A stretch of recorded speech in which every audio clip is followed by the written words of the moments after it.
Also heard Blessed Branches, my sister, Miss Bernadine Kirkland, and I also heard my brother, Minister Mooney, is in the building. And so it's always great to be on the call with my Akana family on this Tuesday morning at 8 o'clock a.m. Let me just say something. I just named two people. Y'all go ahead and mute your phone. Everybody just mute your phone for me so I can think this thing through. I greatly appreciate it. I just named two people. I just named Minister Mooney. I just named Blessed Branches. I can go on and name several other individuals on this call that have been on these type of calls for the past several years. These individuals have reached some of the highest points that the company has to offer. They've won trips. I've been on trips to Jamaica with them. They've won trips. This call will be recorded. They've won trips to Dubai. They've won trips on cruises. And the reason why they are winners is because they never stop. They never stop. And what do I mean by that? Several years now, we have been doing this call. I started doing this call back, I believe, in 2019. Here we are 6 years later, and we're still here. Here we are 6 years later, and some of the top income producers in the company is still here. What does that mean? I don't want to compete, you guys. I need y'all to mute the call. What does that mean? What that means is consistency matters. Yes, our company has gone through multiple transitions. And as you go through a transition, you grow through a transition. And you have a decision to make at every point of your life and at every point of business, how you're going to come out of that transition. And the decision is, am I going to come out a winner or am I going to come out a whiner? Some people come out as whiners. And what that simply means is that they spend more time talking about the problem of the transition. They spend more time talking about the disappointment in the transition. They spend more time talking about the fact that there is actually a transition than they do seeking out a way that they could come out as a winner in the transition. And so as a result of that, what they have the tendency to do is to give up in transition. This is not only the case for some of us, some of those that have transitioned out of Akana, but this is also the case of any transition that you have in your life. Because transitions will suggest that you're moving from one thing or from one position or from one posture to another. Some transitions we operate in with intentionality. That means we are intentional. I'm transitioning this thing. I choose not to stay in the spot that I'm in, and I'm going to make some conscious decisions with intentionality to put myself in a position where I am going to be at a greater position by this time next year. I'm transitioning. Some of you looked at the opportunity that was presented to you with Akana, and what you saw was an opportunity to transition. You saw an opportunity to transition from sickness to health. You saw an opportunity to transition from poverty to wealth. You saw an opportunity to transition from being isolated in your own journey of health and life to collaborate with a community of like-minded individuals and to call them family. You saw an opportunity to transition. And whatever it was that motivated you to transition, if it was better health or if it was better wealth, whatever that was, you made a conscious decision to say, I am going to make the first step to my transition. Because every transition that you intentionally make, you got to intentionally take. You got to take action. And so I don't know where many of you are today in your and where you are as it pertains to your position in the company, where you are as it pertains to your money in the company, where you are as it pertains to your health in the company. But one of the things I do know is that wherever you are today, it should not be your desire to look back 3 months from now, 6 months from now, 12 months from now, and be in the same posture and be in the same position. You should always be transitioning for better in your life. You should always be transitioning for better in your business. You should never become comfortable with your last win. Oh, that was good. I need y'all to get it. Because some of us, we get so high. Y'all know we know a little bit of something about being hot, don't you? Oh, I'm sorry. I wasn't supposed to say that. Some of us, though, we get so high in our last win that we forget that there's another, watch this, that there's another win ahead. Because your last win was yesterday. Right back. Your next win is going to be tomorrow. T-shirt in it. And what's going to determine whether or not you're going to win or whether you're going to lose is if you begin to understand what's needed for the next transition from here to there.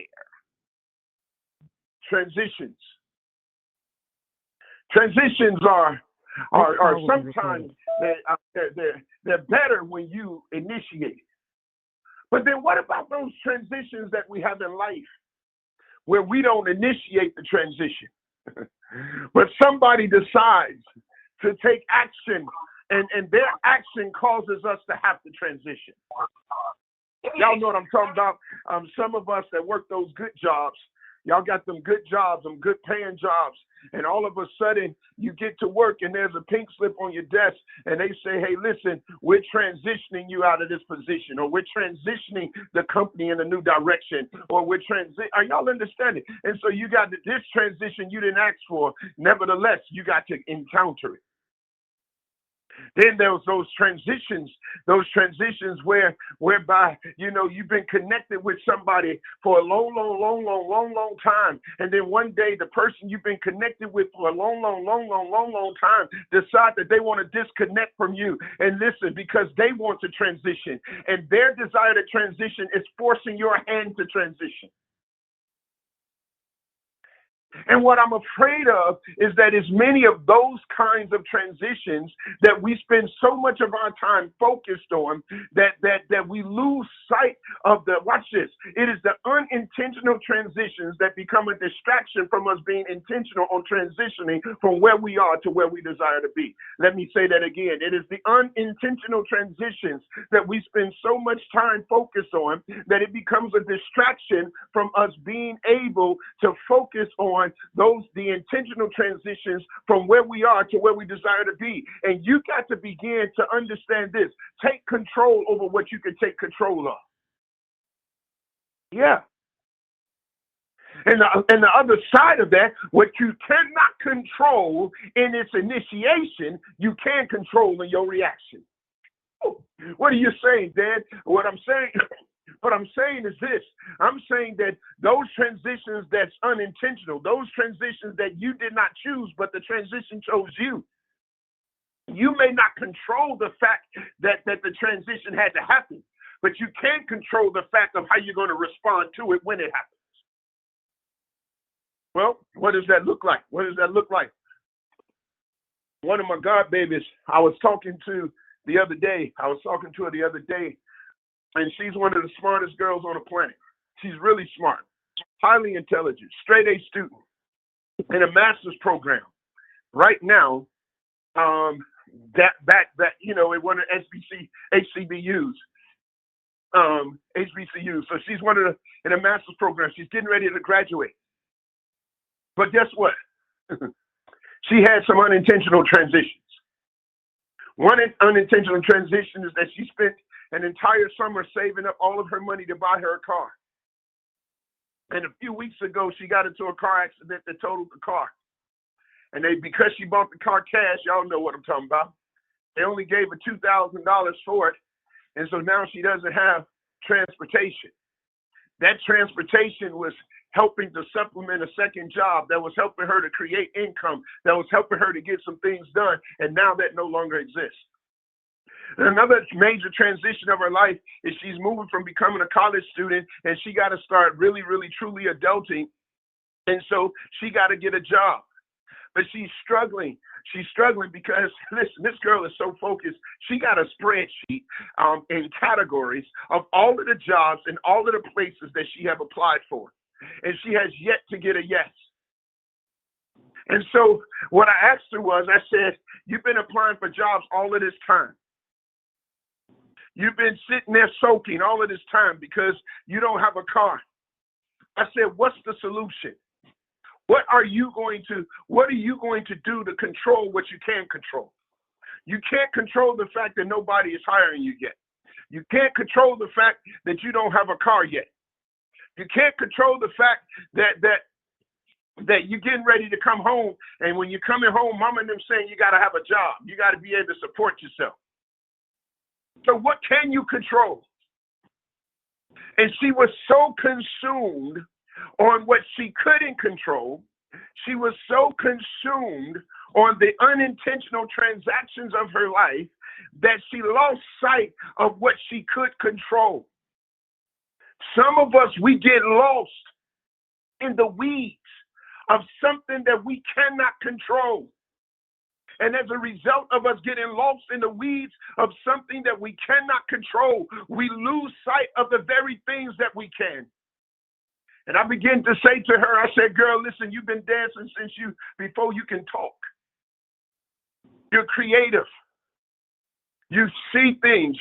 You're involved in theater. You can act. You can do so many different things. Why don't you connect with your girl, meaning my princess? Y'all getting ready to do a production, your first production. Why don't you connect and begin to establish a dance and production company? And when you graduate in May, start setting everything up for the summer and charge $25, $50, $100 a week per girl, and make your goal 50 girls. And you go for a 6-week summer, and you get 50 girls to be able to come. And their parents is going to pay $100 a week for camp. That's $5,000 a week for 6 weeks. For 6 weeks. That's $30,000 that you made in 6 weeks. And if y'all split it, it's $15,000 a piece. Using what you can control, but you got to take control over the transition or whatever transition you are in life. Watch this. Here's the deal, y'all. There's another transition that you can't control, and that's the transition of time. I got to get out of here. There's a transition of time. There's a transition of time. What does that mean? That means time is transitioning, whether you're transitioning or not. Time is moving, whether you're moving or not. And what are you going to do with time? One of the things that one of the reasons why Coach Dan decided he was going to go back to school and enroll in a dual doctorate program, by which I started yesterday. And Lord knows it started kicking my tail yesterday, but I'm going to win that fight. I'm going to win that fight. I'm telling you, I'm going to win that fight. Y'all going to have to say Dr. Dan in a few years because I'm going to win that fight. But here's the deal. What made me realize is now I might as well do it now is because time is going to keep transitioning. And why sit here and wait and start later of something that I can do now, and I can just transition with time. And before you know it, the 2.5 years will pass, 3 years will pass, and all of a sudden I'll be walking across the stage as Dr. Dan. But if I wait another day, then I delay another. Are y'all understanding what I'm saying? And so as I get ready to take this thing to a close, I'll end where I started. And I'm ending where there was 2 voices I heard. I heard Les Branches and Bernadine Kirkland, and then I heard Minister Mooney and Contagious, and I've been hearing their voice for the past several years because they've always been consistent in staying the course throughout the transition. And as a result, it has helped them to continue to be a blessed branch. And it's helped them continue to build a contagious organization that will help them to continue to transition from where they are to where they ultimately desire to be. But you got to control the transition. And some transitions you can't control, but you can control how you respond while you're in it. Listen, I'm going to end right there. That's my time. I want to say thank you to Kathy. Thank you to Boss Lady and everybody that's at Akana. Thank y'all for giving me this opportunity to share a little bit of insight with you. And I want you to have a supernaturally wonderful, wonderful kind of day. And until next time, as always, prosper and be blessed. Wow, wow, and wow. Okay. Oh my goodness. Transition, y'all. That's the message. That was powerful, Dan. Thank you for sharing that. I love the visual you gave me about the dance classes and transitions and solutions. My God, that's a powerful lesson. That'll preach, brother. That will preach. So So appreciate you for all you poured into us this morning, Dan. Guys, today is Tuesday. So let's hear from Dr. Betty about tonight. Dr. Betty, you out there? She might not be able to talk, but please join Dr. Betty tonight. Talk. Okay, there you are. I can talk. They clean everyone. Transitions. Oh my goodness. I'm ready. I know. Let's do it. Yeah. So that's what we're going to talk about tonight. Transitions. How to transform your environment and your health practices into a super protective, like a super protective cloak against the assaults that we are under. So, wonderful. Come and find out what they need tonight. That's right. Dr. Betty 7 p.m. Central Time. That's right. 7 p.m. Central, 8 p.m. Eastern. And guys, exactly. Yes, our rebounding is next. So have a wonderful Tuesday. Join us tonight with your guest for Dr. Betty's presentation. After that, there's the community. And so that's always an enjoyable experience. Make sure that you join with people that are on the cleanse, about to do the cleanse, thinking about it. Really great community to let them be a part of. So, guys, go out and have an awesome Akana kind of day. Call